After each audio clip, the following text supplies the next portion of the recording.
talking relationships, worth more than money. No time for the fake or the phony. Tweezy jump the gym, it's so evident. Link up with the gang, I'm talking relationships. Yo. What up, though? I'm back. It's been a minute. I know. It's been a minute.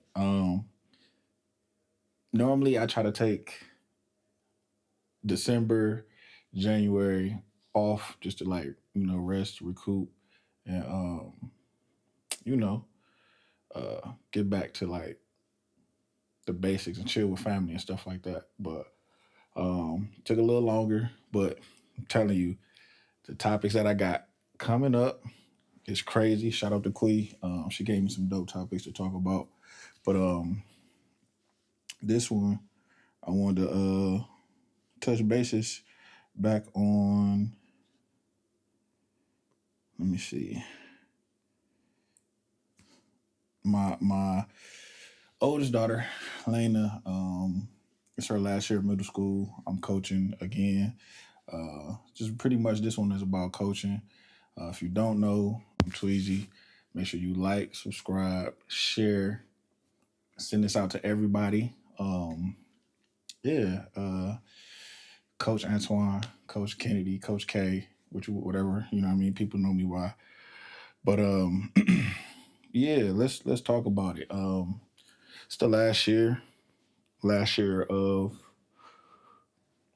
Lena's softball middle school career.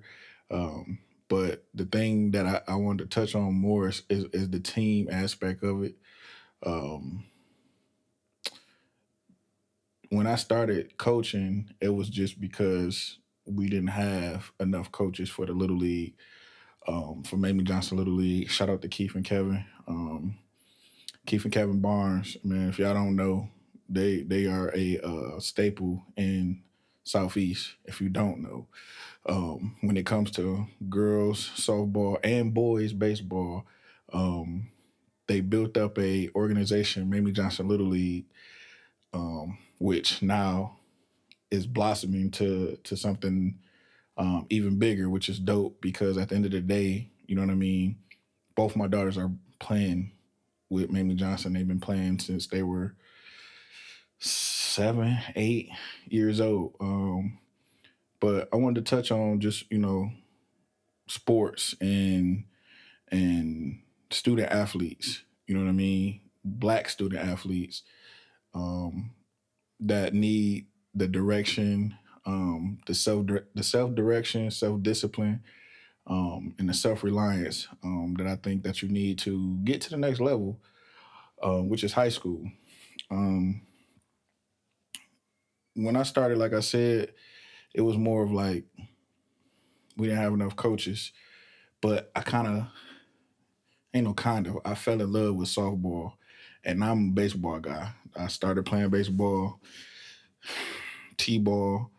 Lena started playing t-ball, so it was like I never thought that my daughters would be playing softball or baseball or anything in that realm. I thought it was gonna be basketball because their mom played basketball or run track. But playing softball, it opened up my eyes too as a parent and as a coach. The game to me is so much faster. Um, the what you want to say? How I want to say it? The level of um, mental mental warfare it is to me to play softball is like at a high level. It's all mental when it comes to that. Yes, it's 10% physical, but mentally you have to be there as a player, as a coach, as a parent, but mainly as a coach and a player. I always give my kids a what you call it? I say like a word of the day. We do word of the day, and when I give them that word of the day, that word I explain to them or I ask them what does it mean. Do they understand it and put it in a sentence, or I have them put it in a sentence and tell me what they think of it, and from there, the word goes on every practice, every game. And at the end of the year, it spells out something. So, like I said, um, this journey has been dope. It's definitely been dope. It's been fun, and it's still fun. And a lot of people asking me like, "Yo, when Lana go to high school, are you gonna coach?" And I was like, "I would coach, you know what I mean? But the school she's going to has coaches. If that job opens up, I'll definitely take it. But if some other jobs open up, high school wise, I'll look into them. Um, I don't just take jobs just to take them. I try to see what I can do to help the kids um, overall. Because being a student athlete, it's not just about the sports. It's about the pride of belonging, the self awareness, the team fellowship, the camaraderie, and all of those things that fall into it. And it's kind of same thing as a Marine, like it's a team. There's no I in team, so I try to make sure that the players get everything out of it. All right. Um, so let's talk about it. Question was, what younger black men and women need to hear as a student athlete? Let's break it down. Hey, if you're good at, let's say, little league level, you can do some things in little league level. But travel, you can't just be good, because you're gonna play teams that are either below you, and you whatever level, C level, B level, A level. You're gonna play teams that's either below you, at your level, or above your level. And then once you get to that high A level sport of travel, that's like the highest competition to me, because um, everybody's great. Everybody's great, and I think, to me, as a student athlete, you need to be able to do things when nobody's watching, i.e., hustling, pushing yourself to the next limit of either weight training, speed training, uh, film, um, just having that all to just fight to how to get to be better, because I've seen it myself, going back to back to the Little League World Series 2 years in a row, trying to hit the third year, because I'm also the coach um, for Mamie Johnson Little League, the Brown Bombers this year. Um, but it's mainly pushing yourself, pushing yourself when nobody's watching, because we have teams in our organization that's not on the girls level, because we played so much, and we actually go out to Dunkirk and play teams out in Maryland, Southern Maryland, to get even better. But I think we should play more teams like Delaware and Pennsylvania, just to get more competition. It's not about the wins. It's not about the wins in Little League. It's about the development and the understanding of what they did wrong and how can we get better. Do we win? Yes, we win most of the time, but the lessons, to me, is the most important part, because without those, a lot of people can get complacent. You know what I mean? And you got girls that's preteens and teens, and you have to know how to level out all of them, and manage all of the attitudes and aggression and disagreements that they might have within each other, not even with me, within themselves. Um, so, student athlete, man, you just have to want it more. To me, I think so. You have to be able to not only look out for the player that's next to you, but look out at home. It starts at home. All right. Whatever goes on at home, you bring it to practice. So be that good sibling, be that good daughter, or son to your parents, help them out. You know what I mean? Make life a little bit easier, because you got to understand, parents are taking you to these games. If it's 5 minutes away or if it's hours away, you got to understand the toll that it's putting on the parents' bodies. And shout out to the parents. I mean, myself, um, we we do it, and then you got to break it up. If you got siblings, you got to break it up. Last week, I was in Loudoun County with Lena and London, they team.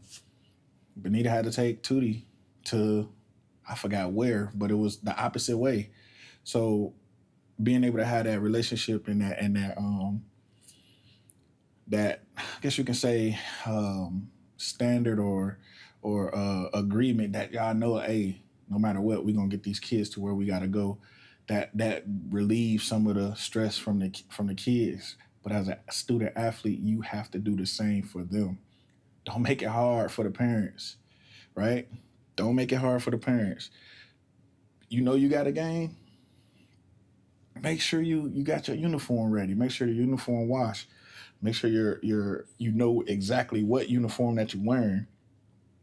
Make sure you got your cleats, your bat, your glove, your bag, everything that you need, your eye black, everything that you need, your slide mitt, whatever. Just make sure you got all your accessories ready to go the night before, because sometimes we got to get up 5, 6 in the morning to drive hours away for these games. And I know all the parents understand when I say that. It's a toll sometimes. And me, I try to do it as much as I can now, with my crazy schedule. But you got to make a way. You have to make a way. Got to make a way. So for me, for the men and women, the young men and young women, make it easy for yourself by making it easy at home. Prepare at home, so when you get to practice, you get to these games, you already prepared mentally and positive mindset, PMA, positive mental attitude at all times where you're going to play these games, because sometimes it's cold, sometimes it's early in the morning, sometimes it's you haven't ate. Prepare yourself. Prepare yourself. You know it's about to warm up. Come out the sweater. You know it's getting cold. Put on a sweater. Put on anything warming layers that you can help yourself make this game a little bit better. What else? Let me see. See what else we got. What else we got? Oh, uh, like I said, last year in middle school, um, coaching at Hardy. Shout out to the Hawks. Um, it's great. It's great. The great thing is Tootie's coming right behind Lena. I would love to see them play again, but I won't be able to see that until high school, if they go to the same high school, when Lena's a 12th grader and Tootie's in the ninth grade. But um, last year in middle school for Lena, I think, and I wanted to ask her, I wish she was here. I'm all the way in H-Town right now. But I wish she was here just to ask her, like, what it feel like, you know what I mean? Because it's a new transition. You went from being top of the throne as an eighth grader, and now you're about to go back to the bottom as a ninth grader. Um, and not in a diminishing or disrespectful way. It's just you got to start over. Everywhere you go from whatever team all the way up, you got to build back up to get to the top level. So, um,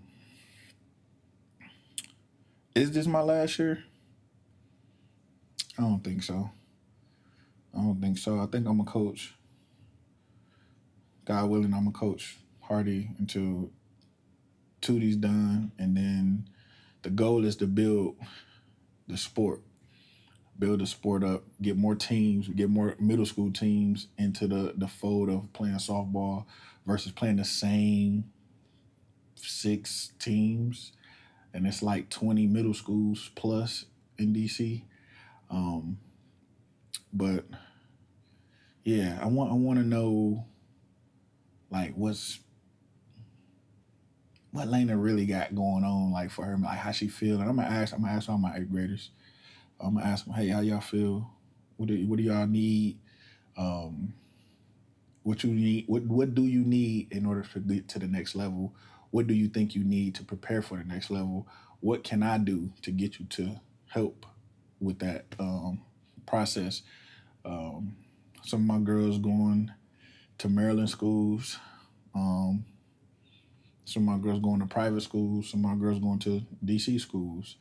So it's good. It's going to be good these next couple of years to watch them play, and I think that's the most important part is setting them up for success for middle school, and I mean for high school on. Um, so to answer the question, this won't be my last year of middle school coaching as of now. As of now. So yeah. Um,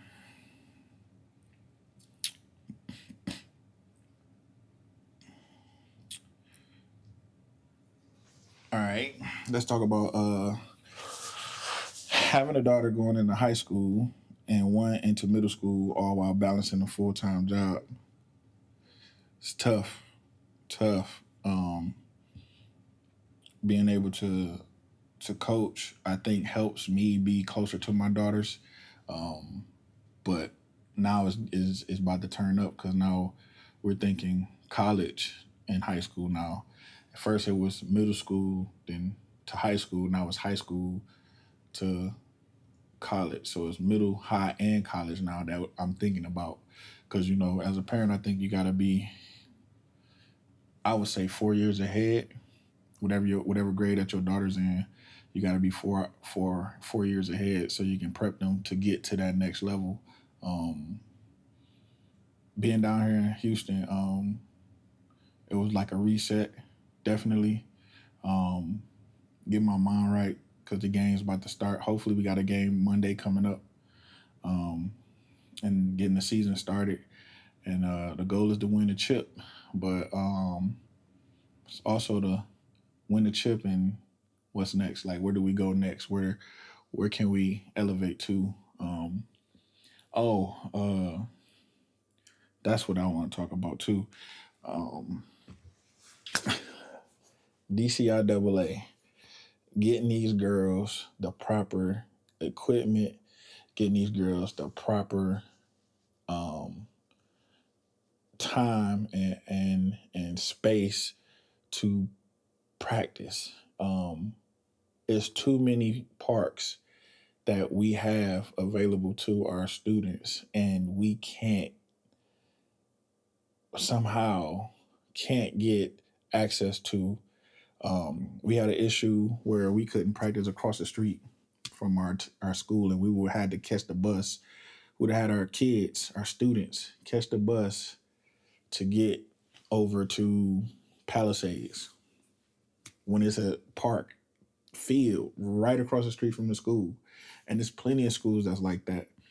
Um, I just ask that we can get a better grasp on this concept of DPR and Rex and everybody to come together so we can get this taken care of because it's too many times where we're trying to build something with the softball and we can't get any access to a field or they don't know that this field is available to them.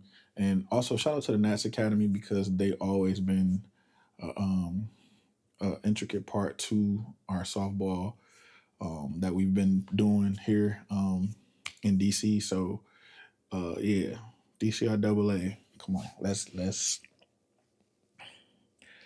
get this under control because there's been a lot of issues and parents was about to start writing people and yeah, it was about to get out of hand. But yeah,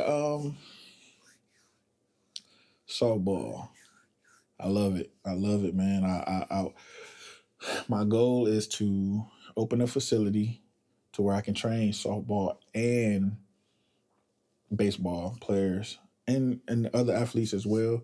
but my focus is on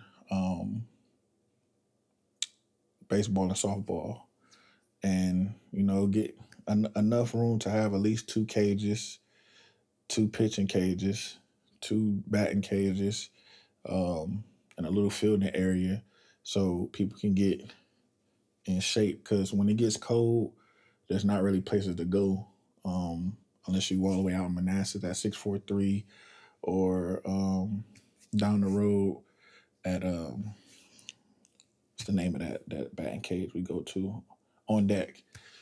So like, yeah, the goal is to get that. Starting my Diamond Edge Academy. That's going to be the name of it, Diamond Edge Academy, DEA. So if you see my name on social media, that's what it is. It's Coach _ Antoine _ DEA. But yeah, so softball. That's my thing, and I love doing it. Coming from Detroit, playing baseball under Coach Coker, rest in peace. That's where it all started from. So I appreciate y'all. More podcast ideas, more podcast interviews are coming. But I want to get in front of y'all and talk to y'all some more. Apparently, y'all loving it. So let me make sure I get in front of y'all and make sure that I'm talking to y'all, and we getting everything understood, and just giving y'all ear to listen to what I gotta say, and I appreciate that.